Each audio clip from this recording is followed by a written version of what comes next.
ఆగండి, ఆగండి, ఆగండి. అలవాటు ఒక మంచి స్టోరీ పార్ట్ 2 వినండి.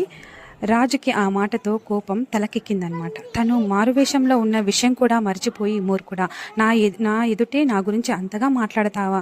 నీలాంటి వాళ్ళకి గుర్తించాలనే ప్రతి నెల మొదటి రోజు ఇలా మారువేషంలో వస్తున్నాను అంటూ గొంతు పట్టుకుని దాంతో తిమ్మన్నకి పై ప్రాణాలే పైన పోయాయి. కానీ ఆ పరిస్థితిలోనూ అతని బుర్ర పాదరసంలా పనిచేసి పెద్దగా నవ్వటం ప్రారంభించాడు. రణవర్మ, ఎందుకలా నవ్వుతున్నావు అని అడిగాడు. మహారాజా, మీరు ప్రతి నెల మొదటి రోజు దేశాటన చేసే అలవాటున్నట్టే నాకు కూడా ఆ రోజంతా అబద్ధాలాడే అలవాటు ఉంది. కాబట్టి తమరి గురించి అలా చెప్పాను. నిజం చెప్పాలంటే మీకన్నా గొప్పగా పాలించేవారు ఎవరూ లేరు అన్నాడు. రాజుకి అప్పటికి కోపం తగ్గటమే కాదు, అతని సమయస్ఫూర్తి నచ్చింది. ఒకంత పశ్చాత్తాపంతో, నువ్వు మొదట చెప్పింది నిజమే తిమ్మా అన్నాడు. ఆ తర్వాతి రోజు నుంచి తిమ్మన్నకి రాజు సలహాదారుడిగా చేసుకున్నాడు. తిమ్మన్న తన తెలివైన సలహాలతో రాజు చికాకును తగ్గించి ఆయనపై ఉన్న కోపిష్టి ముద్రను పోగొట్టాడు. Please subscribe.